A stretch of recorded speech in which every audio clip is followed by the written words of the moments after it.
So now students, let's write down some important points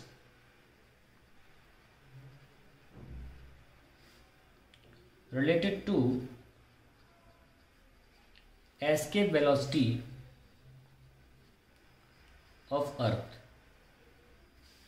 पहला, जैसे हमने देखा एस्केप वेलोसिटी जो है वो 2gm/r होती है, और अगर हम from the surface of the earth फेंकना चाहते हैं, फ्रॉम सरफेस ऑफ अर्थ हम अगर फेंकना चाहें तो obviously that will be 2gm/R, which came out to be 11.2 km/s, ignoring the atmosphere friction. ये बहुत इंपॉर्टेंट बात है, इसीलिए पहला पॉइंट लिखा गया है. दूसरी चीज, escape velocity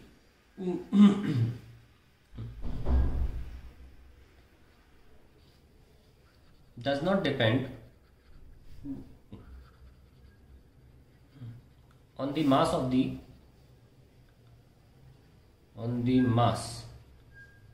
the body which is to escape.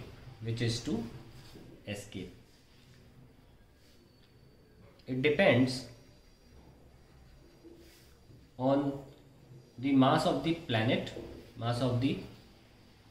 planet and its radius, from which the body has to escape.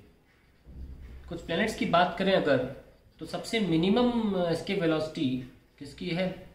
It is of mercury and it is 4.2 km/s. ये डेटाज हैं, कुछ लिख लें. Mercury has minimum escape velocity. और अगर हम सबसे बड़े प्लैनेट की बात करें, हमारे प्लैनेट्स जितने 8 प्लैनेट्स हैं, Pluto being the dwarf planet, उनमें मर्करी की सबसे कम एस्केप वेलोसिटी है और सबसे ज़्यादा जुपिटर की है. That is around 61 km/s Jupiter की पाई जाती है. अगर हम सन की बात करें तो सन की एस्केप वेलोसिटी करीब 618 km/s है. बहुत आसानी से निकाला जा सकता है by the formula v escape is √2gm/R. आप बस अपने रेडियस रखते रहिए, प्लैनेट्स के और मास ऑफ द प्लैनेट रखते रहिए, आपका आंसर आता रहेगा.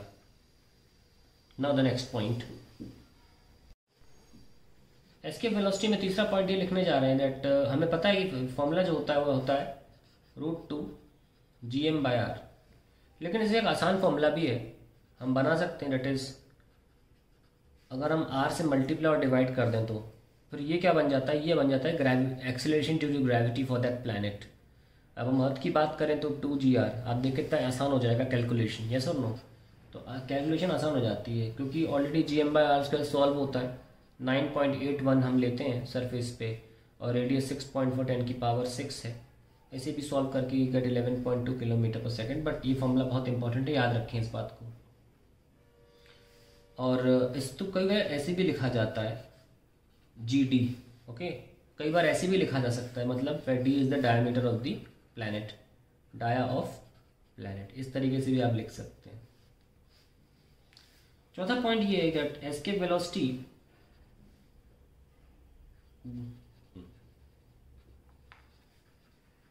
does not depend on the direction in which the body is projected.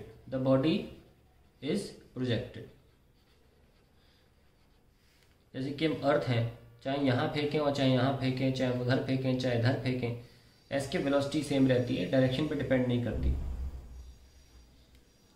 अगला पॉइंट हम लिखते हैं कि if v is less than ve, that is कोई वेलोसिटी है जो हम एस्केप वेलोसिटी से कम करें, then the body will rise to a maximum height, but then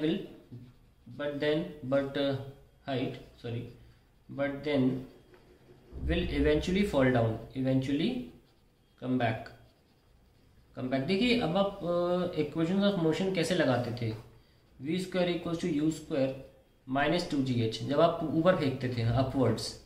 अब आप ऐसे नहीं लगा सकते क्योंकि जी की वैल्यू एक गिवन, मतलब आज अगर एच कंपेरेबल हो जाए आर के तो जी की वैल्यू 9.81 नहीं रहती।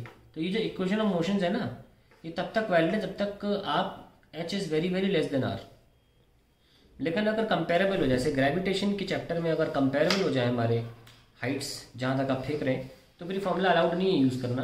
फिर आपको क्या करना पड़ता है, फिर आप टोटल एनर्जी फॉर्मूला लगाते हैं कि मान लीजिए अर्थ पर बॉडी है, लगा देखो इक्वेशन ऑफ मोशन कैसे लगाना है ग्रेविटेशन चैप्टर में। अभी पोटेंशियल एनर्जी कितनी है इसके पास, माइनस का G M S am not divide by capital R, है ना। इसमें हमने कुछ वेलोसिटी दी, हाफ एम वी स्क्वायर, उसको काइनेटिक एनर्जी मिली, जिसकी वजह से इसकी कुछ पोटेंशियल एनर्जी हो गई जी एम एस माइनस का एन नॉट डिवाइड बाय, अभी आर डिस्टेंस है ना सर धरती माँ से, अब क्या हो गया आर प्लस एच हो गया। इस तरीके से लगाओगे तब जाके आपको मिलेगा ये एच कितनी ऊपर गई। अभी तक आप क्या कर रहे थे, v square equals to u square minus 2gh लगा के एच फाइंड कर लिया करते थे कि वेलोसिटी देंगे तो कितनी हाइट उठ जाएगी। अब नहीं कर पाओगे ऐसा, क्योंकि ये हाइट्स बहुत कम हुआ करती थी, अब ऐसा तो नहीं है। तो अब आपको ऐसे नहीं कर पाओगे। अब कैसे करोगे, इस तरीके से कि पोटेंशियल एनर्जी पहले से, मतलब एनर्जी कंजर्वेशन से करोगे। कुछ पोटेंशियल एनर्जी पहले से आपने कुछ काइनेटिक एनर्जी दी, उससे उसकी पोटेंशियल एनर्जी कुछ और हो गई, बढ़ गई। बढ़ कैसे गई, डिनोमिनेटर देखो ना, डिनोमिनेटर अगर इंक्रीज होगा तो नंबर छोटा नहीं हो जाएगा, और माइनस का नंबर जब छोटा होता है तो वो बड़ा बन जाता है ना। तो अब आप जैसे वी स्क्वायर निकालना चाहते हो फॉर्मूलेट कर लेते हैं ताकि कल को ऐसे क्वेश्चन है तो आपको बहुत पहले से आता हो। तो v square by 2 is equals to, ये वहाँ चला जाएगा प्लस बन के G M s by R minus G M s by R plus h, और जी एम एस आप इसमें कॉमन ले लो तो 1 by R minus 1 by R plus h ये आ जाएगा, और फाइनली वी स्क्वायर आ जाएगा 2gms। ठीक है, इसमें से भी हम आर कॉमन ले लेते हैं, क्या बच रहा है 1 minus R by R plus h, और वी स्क्वायर इक्वल्स टू, एक और चीज़ अच्छी कर लेते हैं हम इसमें एक और आर ले लेते हैं, आर स्क्वायर हो जाएगा। तो अगर मल्टीप्लाई, अगर यहाँ नीचे डिवाइड किया आर तो ऊपर मल्टीप्लाई भी करेंगे, that is R minus R square by R plus h. तो आप देख सकते हैं कि आपकी फाइनल वेलोसिटी क्या आ जाएगी, ये अब सरफेस वाला gravity acceleration due to gravity आ गया, ये सब नो, ये सरफेस वाला आ गया, कोई इशू ही नहीं, खत्म हो गया। So you have R minus R square by R plus H.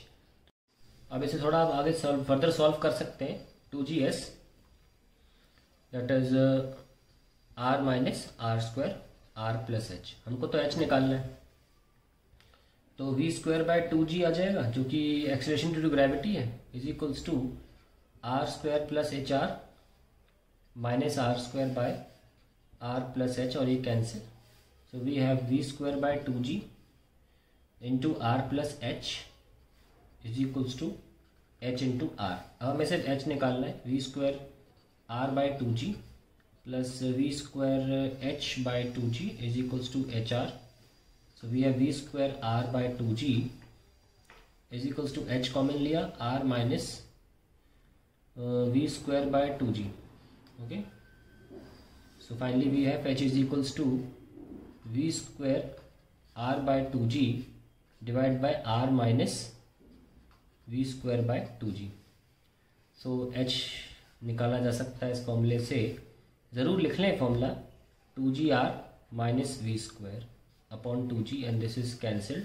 So h is equals to v square r by 2g r minus v square. इस तरीके से आप h निकाल सकते हैं डायरेक्ट, ठीक है।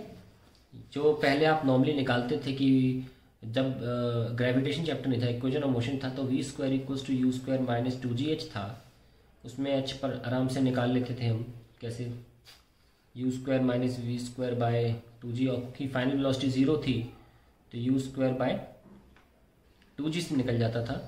अब ऐसे नहीं हो रहा है, अभी आपको इससे निकालना पड़ेगा जहाँ पे हमारी जो v है initial velocity, okay, this is the initial velocity. Now let's also see if it will be a sixth point, if the velocity जिससे हम फेंक रहे हैं बॉडी को is greater than escape velocity तब क्या होता है? So obviously then what happens, half M we square m naught v square minus 2g m S am not divide bye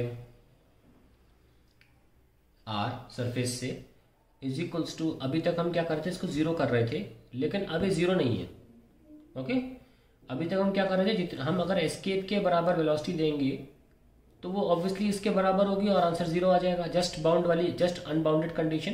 पर अब इस बार हम वेलोसिटी जो है थोड़ी ज़्यादा दे रहे हैं। अब वेलोसिटी सिर्फ एस्केप मात्र नहीं करेगी, उसके पास अपनी एक रिमेनिंग काइनेटिक एनर्जी भी होगी, एंड वो काइनेटिक एनर्जी हम वी डैश स्क्वायर के बराबर लिख सकते हैं, m naught v dash square. ठीक है, 12 लग रहा है, थोड़ा छोटा कर लो अब। ठीक, सो अगर हम हाफ कैंसिल करें, एम नॉट भी कैंसिल कर सकते हैं। ओके, और हाफ को ले जाएं तो v square minus 2g m S am not divide by R is equals to v dash square, and then we have v square minus, क्योंकि वी तो ज़्यादा ही होगा, v dash square is equals to 2g m s by R square m naught into are.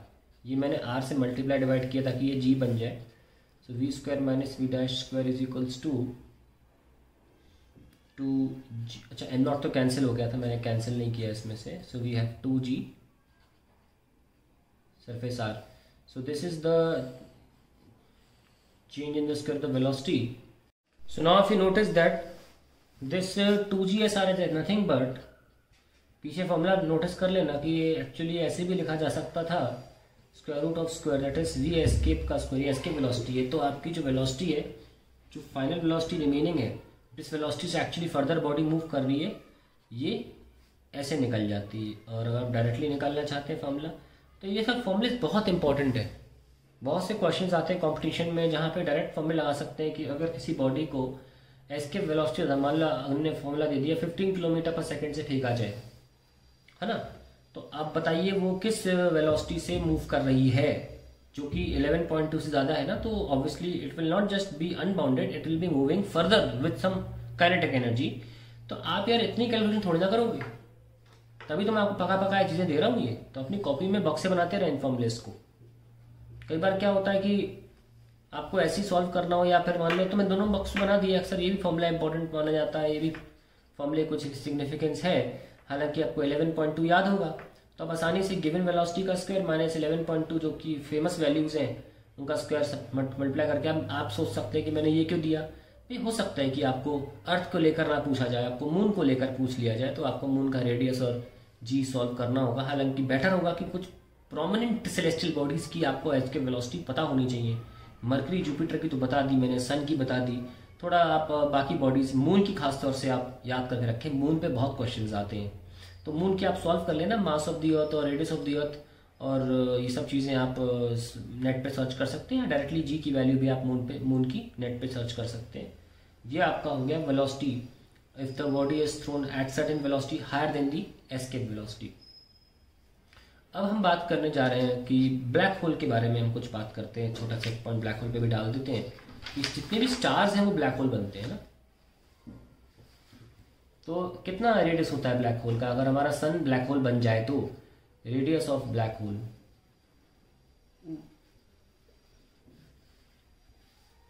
इसका मतलब ये होता है कि ब्लैक होल का मतलब कॉन्सेप्ट ये, मान लीजिए ब्लैक होल है, जैसे ब्लैक होल में even light can not escape, light can not escape, यानी कि यहाँ पर जो एस्केप वेलोसिटी होगी वो स्पीड ऑफ लाइट के बराबर होगी। यही तो कॉन्सेप्ट हुआ। तो एस्केप वेलोसिटी को आप स्पीड ऑफ लाइट के बराबर रख दें, 2gm by capital R square is equals to speed of light. ठीक है, ऐसे रख दीजिए आप। तब आपको, हम सन को बनाना चाह रहे हैं ना black hole, sun getting convert to black hole, तो सन को कितना छोटा होना पड़ेगा। देखिए कॉन्सेप्ट ब्लैक होल का क्या है कि जो स्टार्स होते हैं वो धीरे धीरे मरने लगते हैं, उनका ईंधन फ्यूल खत्म होने लगता है, एनर्जी भी खत्म होने लगती है, तो धीरे धीरे मरने लगते हैं और बहुत छोटे हो जाते हैं। तो किस रेडियस पर जाकर हमारा सन ब्लैक होल बन जाएगा वही हम निकाल रहे हैं यहाँ पे। तो अब आप सारी चीज़ें रख लीजिए, mass of the sun and all those things, let us write down 2 into 6.67 10 की power -11 into 2 10 power 30 that is the mass of the sun upon radius of sun is radius of sun मुझे ठीक से याद नहीं आ रहा है, क्या लिख सकते हैं, चलिए रेडियस ऑफ सन आप ऐसा कर, अच्छा वो तो निकालना है वो तो निकालना है हमको 3 10 पावर 8 ओके। वैसे ये काफ़ी फेमस वैल्यू है mass of sun that is 2 10 power 30 okay. ये तो मुझे याद था, एक्चुअल रेडियस ऑफ सन मुझे अभी याद नहीं था, लेकिन हमें तो रेडियस निकालना है कि क्या हो जाएगा जब उसकी escape velocity speed of light के बराबर हो जाएगी। जब आप इसे सॉल्व करेंगे तो it will come out to be 3 kilometre.